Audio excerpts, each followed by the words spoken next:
তিরমিজি শরীফের 2399 নম্বর হাদিসের বর্ণনা।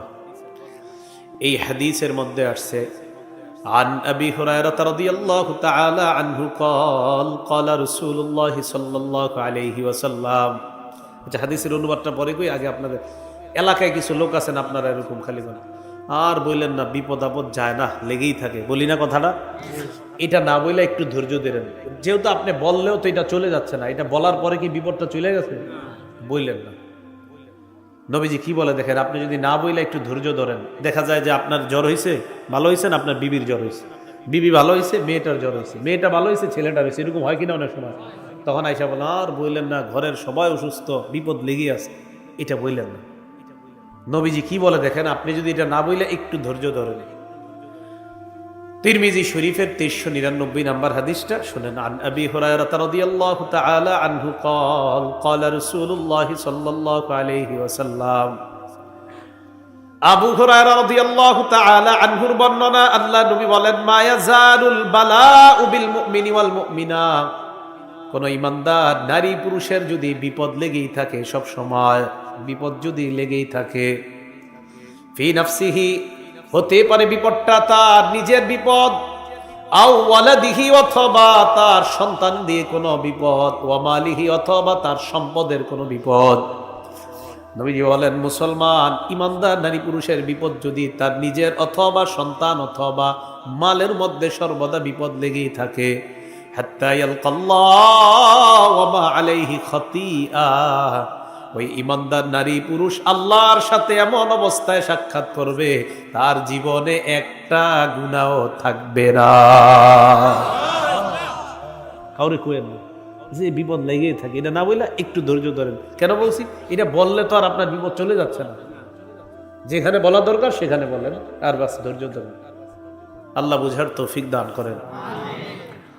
মুসলিম শরীফের 6462 নম্বর হাদিসের বর্ণনা। এই হাদিস বর্ণনা করেছেন দুজন সাহাবী। عن أبي سعيد وأبي هريرة رضي الله تعالى عنهما أنهما سمعا رسول الله صلى الله عليه وسلم يقول।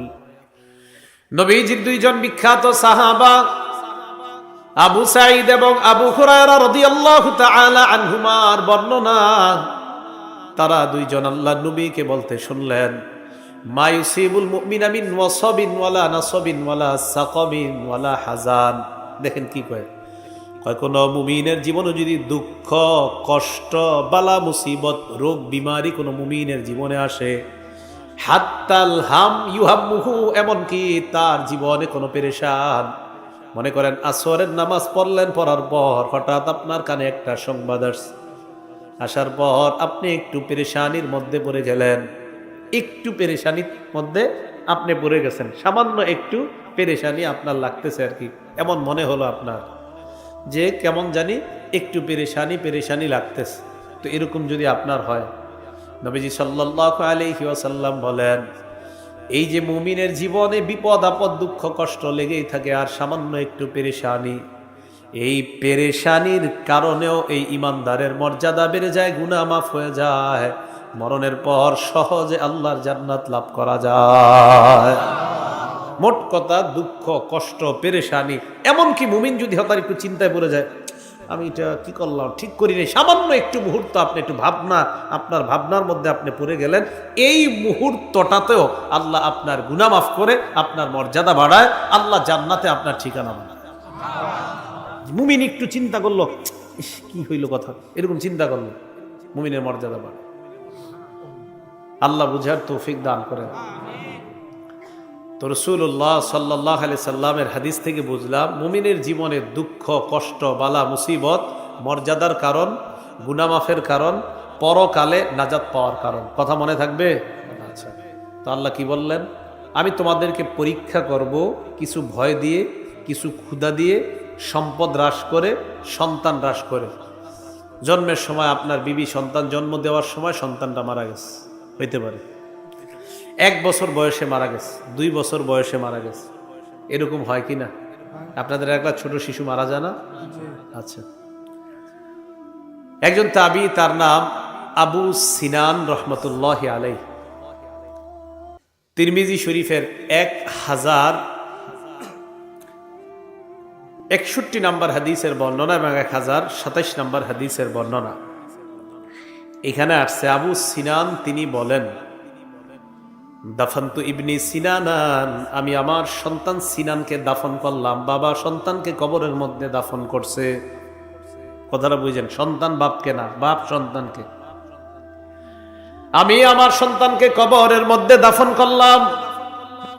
কবরের মধ্যে যখন আমি দাফন করলাম, আবু তালহা আল খাওলানি জালিসুন আলা শাফিরিল কবরি, আবু তালহা আল খাওলানি কবরের পাশে বসা ছিলেন। আরেকজন বিখ্যাত আলেম, আমি আমার সন্তানকে কবরে দাফন করলাম, আরেক বিখ্যাত আলেম কবরের পাশে বসা। আবু সিনান বলেন, ফালাম্মা আরাদতুল খুরুজ, আমি যখন কবর থেকে বের হওয়ার ইচ্ছা করলাম, কবরের পাশে যিনি আবু তালহা বসা, আখাযা ইয়াদি, তিনি আমার হাতটা ধরলেন। ছেলেকে কবরে রাখার পর কবর থেকে বের হওয়ার সময় আরেক আলেম বাবার হাত ধরলেন। ধরার পর বললেন, আলা উবাশশিরুকা ইয়া আবা সিনান, ও আবু সিনান, আমি কি তোমাকে সুসংবাদ দিব না? আবু সিনান বললেন, কি সুসংবাদ? আবু তালহা আল খাওলানি বলেন, আবু মুসা আশআরী রাদিয়াল্লাহু তাআলা আনহুর বর্ণনা, ক্বালা রাসূলুল্লাহ সাল্লাল্লাহু আলাইহি ওয়াসাল্লাম, নবীজি বলেন, ইদা মাতা ওয়ালাদুল আবদি, কোন বান্দার সন্তান যখন মারা যায়, আপনাদের এলাকার আব্দুর রহিমের ছেলে আব্দুল করিম মারা যাওয়ার পর, ক্বালাল্লাহু লিমালাইকাতিহি, আল্লাহ ফেরেশতাদেরকে বলে, ও ফেরেশতারা, কবাতুম ওয়ালাদা আবদি, তোমরা আমার বান্দার সন্তানটাকে ছিনায় আনলা। কি বলে দেখেন, তোমরা আমার অমুক বান্দার সন্তানটা ছিনায় আনলা, বারো কুরিয়া অমুকের অমুক গ্রামের আব্দুর রহিমের সন্তান আব্দুল করিমকে তোমরা ছিনায় আনলা। কবাতুম সামারাতা ফুআদিহি, তোমরা তার কলিজার টুকরাটা ছিনিয়ে আনলা। সন্তান নেওয়ার হুকুমটা দিছে কে? আল্লাহ। তো আল্লাহ কইতাছে, তোমরা তার কলিজার টুকরাটা নিয়ে আসলা, ছেলেটাকে নিয়ে আসলা। ফেরেশতারা জি মাবুদ নিয়ে আসছে।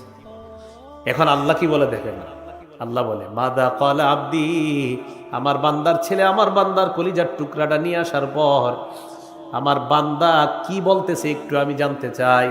যার ছেলেকে আমি নিয়ে আসলাম তার বাবা কি বলতেছে আমি জানতে চাই। আল্লাহ তো সব জানে, বাকি ফেরেশতাদেরকে কেন বলে? একটা ঘটনার জন্য আল্লাহ এটা বলতেছে। ফেরেশতারা আল্লাহকে জবাব দেয়, আল্লাহ হামিদাকা ওয়াস্তারজাকা, আপনার বান্দার ছেলেকে আমরা যখন নিয়ে আসছি আপনার বান্দা পড়ছে আলহামদুলিল্লাহ, সুবহানাল্লাহ। আর কি পড়ছে? আর বলছে ইন্না লিল্লাহি ওয়া ইন্না ইলাইহি রাজিউন, আপনার বান্দা শুকরিয়া আদায় করছে আর পড়ছে ইন্না লিল্লাহি ওয়া ইন্না ইলাইহি রাজিউন। কি পড়ছে? ইন্না লিল্লাহি ওয়া ইন্না ইলাইহি রাজিউন। আল্লাহ বলেন, ইবনু লাহু বাইতান ফিল জান্নাহ, আমার ওই বান্দা আব্দুর রহমান যে তার ছেলেটাকে কবরের মধ্যে দাফন করছে, যে নাকি সন্তান হারানোর পরে বলছে আলহামদুলিল্লাহ, সন্তান হারিয়েও বলছে ইন্না লিল্লাহ, আমার ওই বান্দার জন্য জান্নাতে একটা ঘর বানায় দাও। ছেলে কিন্তু কবরে, সন্তান কবরে। আল্লাহ কয় সন্তান তো কবরে, যেই বাপ কবরটা দিছে, যেই বাপ আলহামদুলিল্লাহ পড়ছে, যেই বাপ সন্তানের মরণে ইন্নালিল্লাহ পড়ছে, ওই বাপের জন্য জান্নাতে একটা ঘর বানাচ্ছে, বাপের জন্য। আর কি? ওয়াসাম্মুহু বাইতুল হাম, এই ঘরটার নাম রাখবা বাইতুল হাম। বলেন কি নাম? তাহলে যাদের ছোট সন্তান মারা যায়, ওই সন্তানকে বাবা যখন দাফন করে আর বাবা যদি আলহামদুলিল্লাহ ইন্না লিল্লাহ পড়ে, ওই বাবার জন্য জান্নাতে বাইতুল হাম নামক একটা ঘর বানানোর আদেশ করেন কে? আল্লাহ। কথাটা মনে থাকবে। তা আপনাদের এলাকার ছোট কেউ মারা গেলে তাকে এই বলে সান্ত্বনা দিবেন যে দেখো, তোমার জন্য আল্লাহ যদি একটু ধৈর্য ধারণ করো, ইন্না লিল্লাহ পড়ো, তো তোমার জন্য আল্লাহ জান্নাতে বাইতুল হাম নামক একটা ঘর বানিয়ে দিবেন। মুসলিম শরীফের 6455 নম্বর হাদিসের বর্ণনা, দাখালা শাবাবুম মিন কুরাইশিন আলা আয়েশা রাদিয়াল্লাহু তাআলা আনহা ওয়া হিয়া বিমিনা, আম্মা জান আয়েশা সিদ্দিকা রাদিয়াল্লাহু তাআলা আনহা মিনায় অবস্থান করছিলেন। এমন অবস্থায় আম্মা জান আয়েশা সিদ্দিকা রাদিয়াল্লাহু তাআলা আনহার কাছে কুরাইশদের একদল যুবক আম্মা জান আয়েশার কাছে আসলেন। আবার বলছি, নবীজির বিবি আম্মা জান আয়েশা মিনায় অবস্থান করতেছিলেন। একদল যুবক আম্মা জান আয়েশার সাথে দেখা করার জন্য আসলেন। ওয়া হুম ইয়াদহাকুনা, তারা হাসাহাসি করতেছিলেন সবাই। আম্মা জান আয়েশা বললেন, মা ইউদহিকুকুম, কি ব্যাপার, তোমরা হাসো কেন, তোমাদের হাসির রহস্য কি? তারা জবাব দেয়, ক্বালু ফুলানুন খাররা আলা তুনুবি ফুসতাত, আম্মা জান ওমকে তাবুর রশি পেঁচিয়ে রাস্তার মধ্যে পড়ে যায়। কাদাত উনকুহু আও আইনুহু আন তাযহাবা, রশির মধ্যে পেঁচিয়ে লোকটা যখন পড়ে যায় তার ঘাড় এবং চোখ অথবা ঘাড় চলে যাওয়ার উপক্রম হয়। এই অবস্থা দেখে আমরা হাসি দেওয়া শুরু করলাম। আম্মা জান আয়েশা সিদ্দিকা বলেন, লা তাদহাকু, মানুষের বিপদে কখনো এইভাবে তোমরা হাসবা না। নবীজির বিবি আম্মা জান বলেন, সামিআতু রাসূলুল্লাহ সাল্লাল্লাহু আলাইহি ওয়াসাল্লাম ইয়াকুল, আমি আল্লাহর নবীকে বলতে শুনলাম, মা মিন মুসলিমিন ইউশাকু শাওকাতান ফামা ফাওকাহা, কোন মুসলমানের শরীরে যদি কাঁটা বিদ্ধ হয়, সুই বিদ্ধ হয়, অথবা এর চেয়ে নিম্ন কোনো জিনিস যদি বিদ্ধ হয়, মনে করেন ঝাড়ুর শলা বিদ্ধ হয়, ইল্লা কুতিবাত লাহু বিহা দারাজা, ওই মুহূর্তে তার জন্য একটা মর্যাদা লিপিবদ্ধ হয়ে যায়। ওয়া মুহিয়াত আনহু বিহা খতিয়া, মুসলমানের পায়ের মধ্যে ইটের টুকরা একটা লাগছে, সামান্য আঘাত লাগছে, সাথে সাথে তার জীবন থেকে একটা গুনাহ ধুয়ে মুছে সাফ করে দেওয়া হয়। হাসবেন না, কোনো মুসলমান পড়ে গেলে হাসবেন না। বলেন তো এগুলা করি কিনা আমরা? হাইসা দিই। একজনে পড়ে গেছে, হাইসা দিই, সাবধান, এটা করা যাবে না। আম্মা জান আয়েশা সিদ্দিকা বললেন যে আমি নবীজিকে বলতে শুনছি, কোনো মুসলমান কাঁটাবিদ্ধ হলে এর চেয়ে নিম্ন কোনো জায়গায় যদি একটু আঘাত পায়, সাথে সাথে তার একটা মর্যাদা বাড়ে, তার একটা গুনাহ মাফ হয়ে যায়। যাদের জীবনে কোনো বিপদ আসলে তারা বলে আমরা আল্লাহর এবং আমরা আল্লাহর কাছেই ফিরে যাব। সন্তান একটা মারা গেছে, ওই বান্দা পরে ইন্না লিল্লাহি ওয়া ইন্না ইলাইহি রাজিউন। সম্পদ এবছর কম হয়েছে, ইন্না লিল্লাহি ওয়া ইন্না ইলাইহি রাজিউন। পেঁপে এবছর কম ধরেছে, ইন্না লিল্লাহি ওয়া ইন্না ইলাইহি রাজিউন। অনেকগুলা পেঁপে, হঠাৎ একটা বিপদ এসে শেষ হয়ে গিয়েছে, বান্দা পড়বে ইন্না লিল্লাহি ওয়া ইন্না ইলাইহি রাজিউন। ধৈর্যশীল বান্দা যারা, তারা বিপদে পড়ে ইন্না লিল্লাহি ওয়া ইন্না ইলাইহি রাজিউন। আল্লাহ বলেন এই ধৈর্যশীল বান্দাদেরকেই সুসংবাদ জানিয়ে দেন, উলাইকা আলাইহিম সালাওয়াতুম মির রাব্বিহিম ওয়া রাহমাহ। এই ধৈর্যশীল বান্দাদের উপর রবের পক্ষ থেকে সলাত। রবের পক্ষ থেকে সলাত মানি এই আল্লাহর পক্ষ থেকে সলাতের তিনটা অর্থ। বলেন কয় অর্থ? তিনটা অর্থ। এক নাম্বার তৌফিকুত তাআ, তাদের উপর রবের পক্ষ থেকে সলাত মানি তাদেরকে আল্লাহ আনুগত্য করার তৌফিক দান করে দেয়। দুই নাম্বার, তাদের উপর রবের পক্ষ থেকে সলাতের অর্থ হলো আল আমনু আনিল ইসমা, আল ইসমাতু আনিল মাসিয়া, গুনাহ থেকে আল্লাহ তাদেরকে হেফাজত করে নেয়। আল্লাহর পক্ষ থেকে ধৈর্যশীলদের উপর সলাতের অর্থ তিন নাম্বার মাগফিরাতুজ যুনুবি জামিআ, তাদের জিন্দেগীর সব গুনাহগুলো আল্লাহ মাফ করে দেয়। এই হলো আল্লাহর পক্ষ থেকে তাদের উপর সলাত। ওয়া রাহমাত, তাদের উপর আল্লাহর পক্ষ থেকে দয়া। এই দয়া মানে আল আমনু মিনাল আযাব, আল্লাহ তাদেরকে আযাব থেকে নিরাপত্তা ঘোষণা করে দেয়।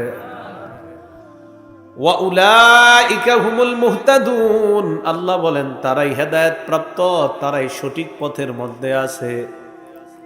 এই হেদায়েত প্রাপ্ত, এটার তিনটা ব্যাখ্যা। এক নাম্বার আল মুহতাদুনা লিহাদিহি তরিকাতিল মুসিলাতি ইলা কুল্লি খাইরিন, লিহাদিহি তরিকাতিল মুসিলাতি বিসাহিবিহা ইলা কুল্লি খাইর।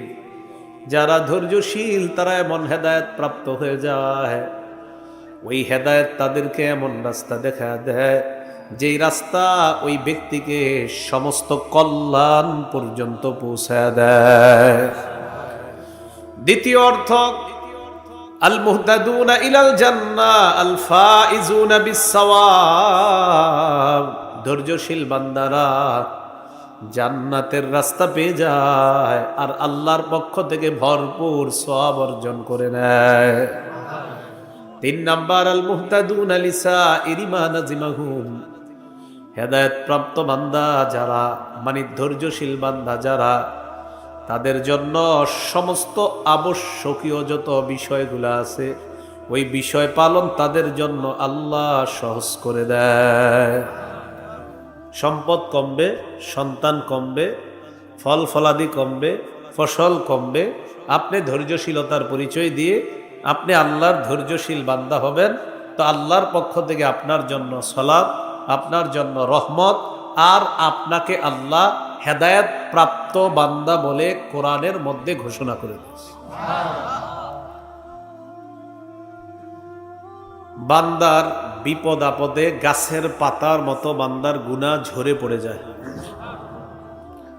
সহিহ বুখারীর বর্ণনা 5661 নম্বর হাদিস। আর আব্দুল্লাহ ইবনে মাসউদ রাদিয়াল্লাহু তাআলা আনহু قال اتيت النبي صلى الله عليه وسلم في مرضه।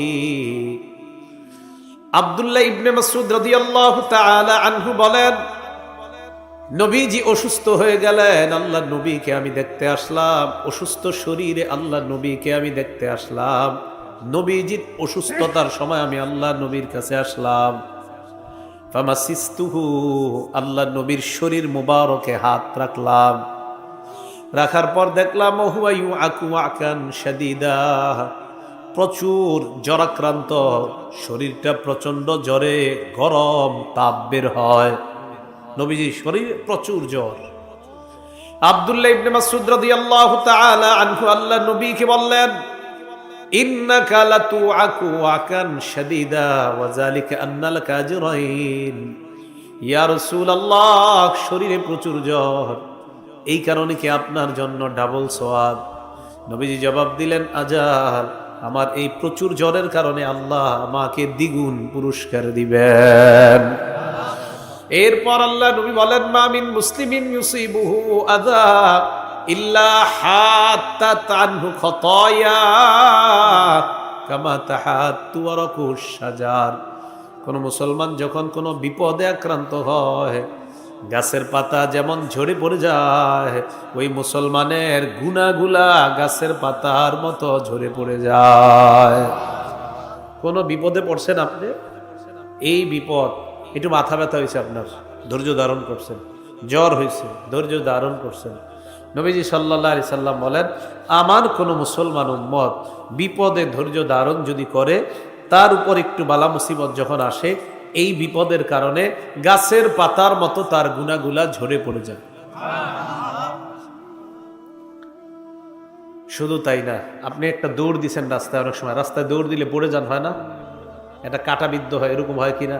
একটা রশিতে লাগিয়া পা পেঁচায় পড়ে গেছেন, অন্যরা হাসি দেয়।